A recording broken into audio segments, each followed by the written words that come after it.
তোমরা বাসা ছেড়ে চলে যাইতেছো? কপালে যা আছে তাই হয়েছে। আমি যাই একটু তোমার সাথে।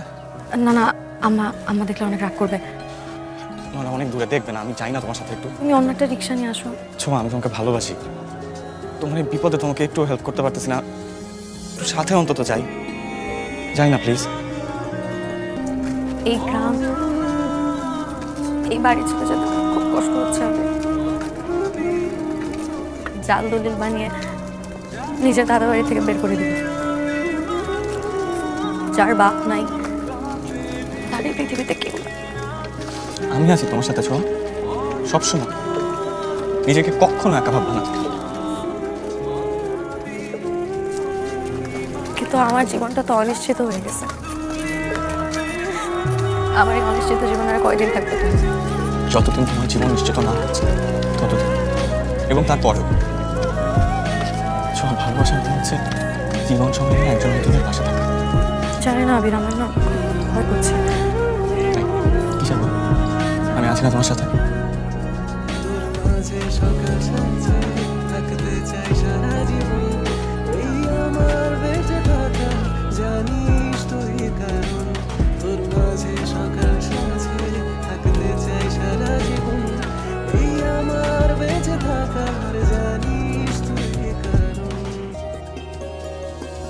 আপা কি করো? অনলাইনে চাকরির অ্যাপ্লাই করি আর চাকরির বিজ্ঞাপন দেখি। এবার তোমার চাকরিটা হইব দরকার।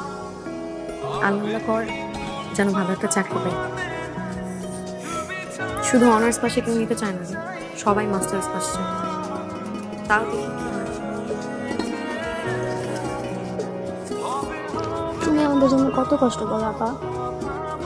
বাড়ি বাড়ি গিয়া সাবান শ্যাম্পু টুথপেস্ট বিক্রি করো, তারপরে টিউশনিও করো। এগুলো কোনো ব্যাপার না।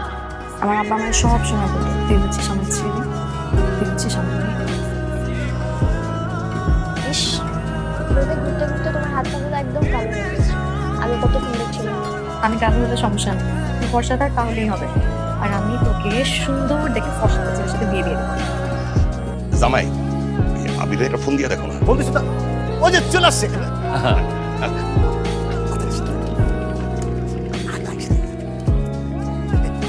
আবির, তবু সাহেব, সালাম দেন। ইসলাম ওয়ালাইকুম আসসালাম। তা বাবাজি ভার্সিটি থেকে আসলা? জি না, স্টুডেন্ট পরে দেখেছি। ও আচ্ছা আচ্ছা। তো তোমাদের মাস্টার্স পরীক্ষা কবে? ও, ওইটা আরো পরে। অবশ্য ফেল করলে কোনো সমস্যা নাই, আমার তো অঢেল সম্পত্তি। পাবে তো ওই একমাত্র মেয়ে আর মেয়ের জামাই। আর ওনার মেয়ের সাথে তো তোমার বিয়ে ঠিক হয়েছে। জি,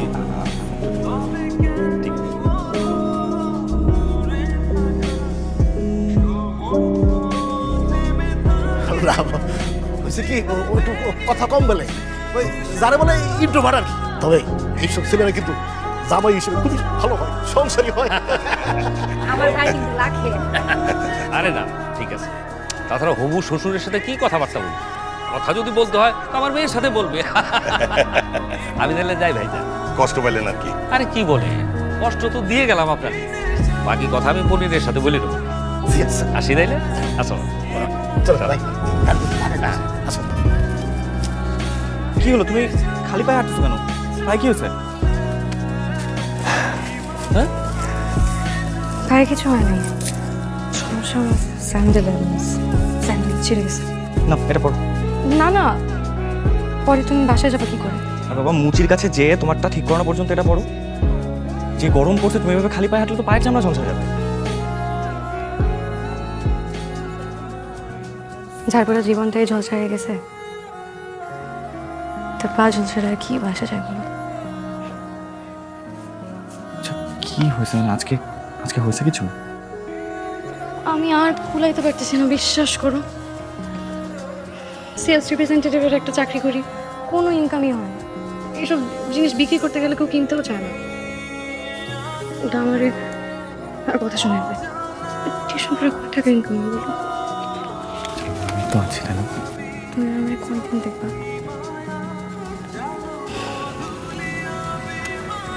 আমার একটা ভালো চাকরি খুব দরকার। আজকে আজকাল এই মামা চাচা ছাড়া তো চাকরি হয়ও না। আচ্ছা, তোমার আব্বার কোনো পরিচিত কেউ নাই বা ছিল না যাকে বলতে পারো? আমার এক চাচা আছে, মানে আমার আব্বার বন্ধু। আগে অনেক ভালো সম্পর্ক ছিল, কিন্তু এখন আর যোগাযোগ নেই। আব্বা মারা যাওয়ার পর একবার আসছিল, তারপরে আর কথা হয়নি কোনোদিন। শুনছি উনি নাকি অনেক বড় চাকরি করে। তাহলে ওনাকে বলে দেখো না, কিছু হইলেও তো হইতে পারে। ভাবি আপনি চিন্তা করেন, আমগো অফিসে একটা সার্কুলার দিচ্ছে, ইনশাল্লাহ একটা কিছু হবেই। আলহামদুলিল্লাহ, ভাইজান বাঁচাইলেন। আজ তাহলে উঠি। চাচা, সিভিটা নিয়ে আসি। হ্যাঁ আনো। ভাবি জি ভাইজান। কিছু মনে করেছেন না, এই টাকাটা রাখেন। লাগবো না ভাইজান, থাক আহা, আমি তো আপনার ভাইয়ের মতো। থাক, রাখেন ভাইজান। আমি কিন্তু রাগ করবো না। ঠিক আছে। হ্যাঁ, দাও। আচ্ছা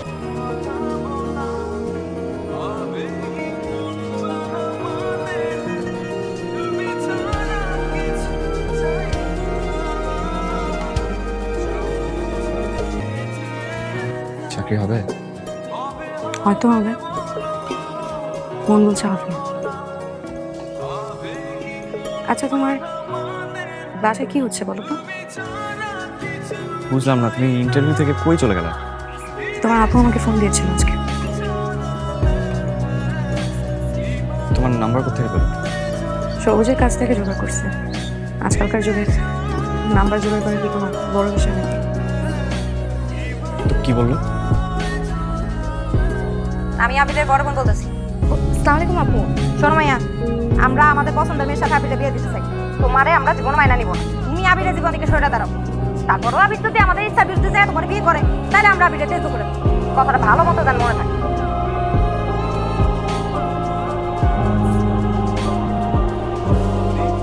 না, এটা হইতে পারে না। আমি তোমাকে ভালোবাসি, আমি তোমাকে ছাড়া বাঁচবো না, আমি তোমাকেই বিয়ে করবো। তুমি আমাকে কেন বিয়ে করবে? আমি গরিব, আমি নিঃস্ব, ভিখারির মতন দিন কাটাই। কেন তুমি আমাকে বিয়ে করবে? আচ্ছা, একজন মানুষের ভালোবাসা কি তার টাকা পয়সা, বংশমর্যাদা এগুলো দিয়ে বিচার হয়? আমি তোমাকে ভালোবাসি, এর থেকে বড় সত্য আর কোথাও নেই। তুমি তোমার পরিবারের কথা শুনলে সুখী থাকবে আবির। আর আমাকে হারিয়ে তুমি সুখী থাকবে? আমি কিছু জানি না আবির। দেখো, আমি আমার জীবনের এমন একটা পর্যায়ে দাঁড়িয়ে আছি যেখানে আমার সত্যি কিছু বলার নেই।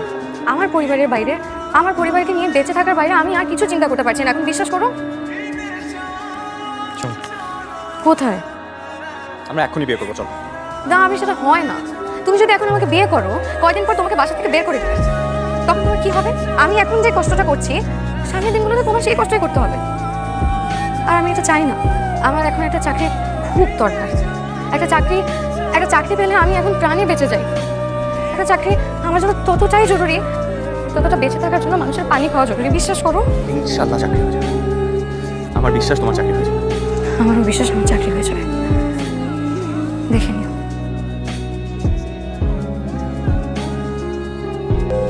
দেশটা না দুর্নীতিতে ভইরা গেল। 10 লাখ টাকা ঘুষ দিতে হবে এই চাকরির জন্য। এটা কোনো মানে আছে?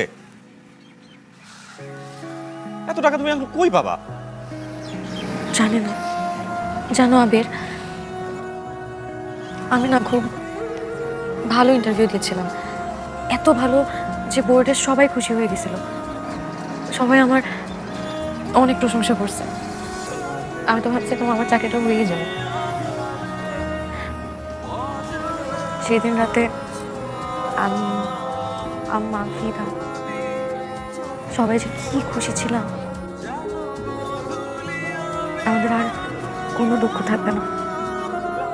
আমার একটা চাকরি হবে, মাসে 30,000 টাকা স্যালারি পাবো, একটা নতুন বাসা ভাড়া নেবো, ছোট বোনটাকে কলেজে পড়াবো, আমার চিকিৎসা করিয়ে ফেলবো। আমাদের আর কোনো দুঃখ থাকবে না। কতদিন যে বাসায় ভালো মন্দ কিছু খাই না। ফিদা তো বলে আমরা নাকি টানা 1 সপ্তাহ পোলাও খাবো।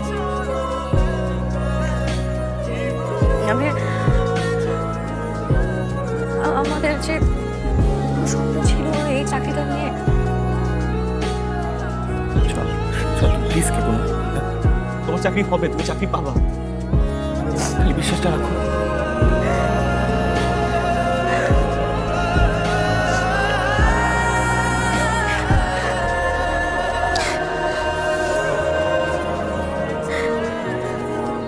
খাইছেন আপনি? এই যে মিষ্টি মুখ করে, মিষ্টি কিসের মিষ্টি? ছোঁয়ার চাকরির মিষ্টি। চাকরির মিষ্টি মানে? হ্যাঁ, তোমার চাকরি হয়ে গেছে না? এই যে তোমার অ্যাপয়েন্টমেন্ট লেটার, কাল থেকে জয়েনিং।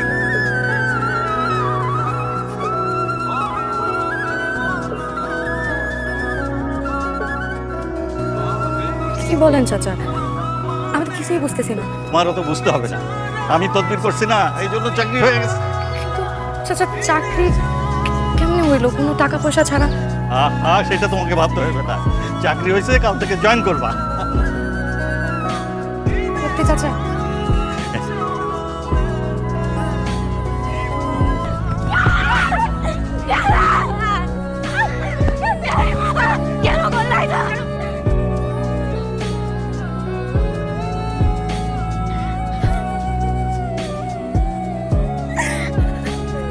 দাঁড়াও ছোঁয়া।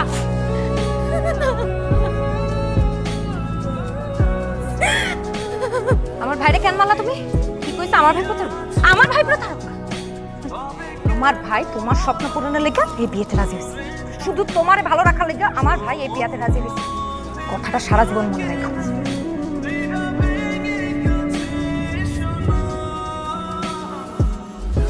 শালা বাবু কি কিছু বলবা? আমি এই বিয়েতে রাজি, আলহামদুলিল্লাহ। কিন্তু আমার একটা শর্ত আছে। শর্ত? কি শর্ত? আমার 10 লাখ টাকা দিতে হবে। 10 লাখ টাকা দিয়ে তুই কি করবি? আব্বা 10 লাখ টাকা দিয়ে ও যা মনে তা করে, ও বিয়েতে রাজি হচ্ছে। আলহামদুলিল্লাহ।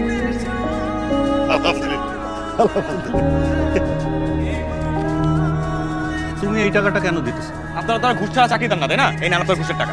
আরেকটা কথা, ছোঁয়া যাতে কোনোভাবে না জানে টাকাটা খেয়ে দিচ্ছে। আচ্ছা, তুমি ছোঁয়ার কে হও?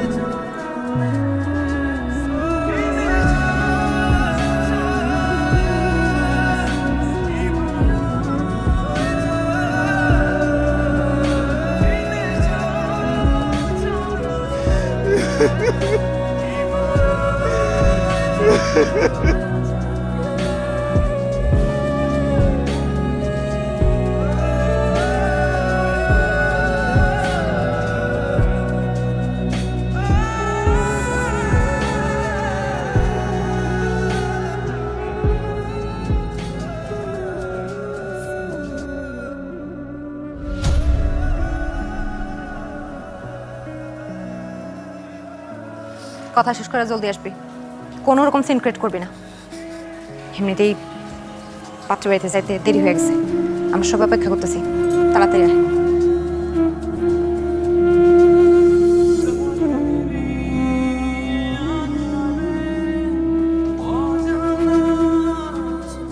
কেন করলা এটা?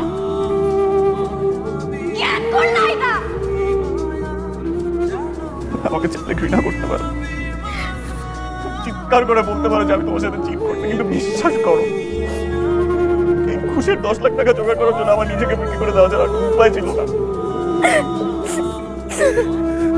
আমি তোমাকে ভালোবাসি ছোঁয়া, আমি চাই তুমি সুখী হও, তোমার মুখে হাসি ফুটুক। যাতে তোমার দরকার ছিল, কিন্তু সুখী জীবন চাইছিলাম, একটু সুন্দর জীবনের স্বপ্ন দেখছিলাম, তোমার মার চিকিৎসা করাতে চাইছিলাম, পিতাকে একটা কলেজে ভর্তি করতে চাইছিলাম। একদম চুপ। আমার সুন্দর জীবনে আমার পরিবারের তোমাকেও তো চাইছিলাম আমি।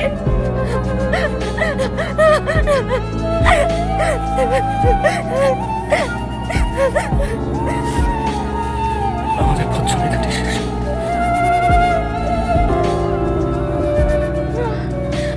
আমি চাকরি চাই না, আমি কিচ্ছু চাই না, আমি চাকরি চাই না, আমি আমি আমি তোমাকে চাই, আমি তোমাকে চাই, আমি তোমাকে চাই।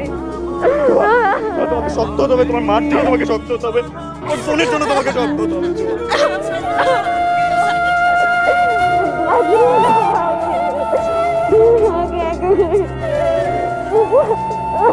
তুমি সুখী হও।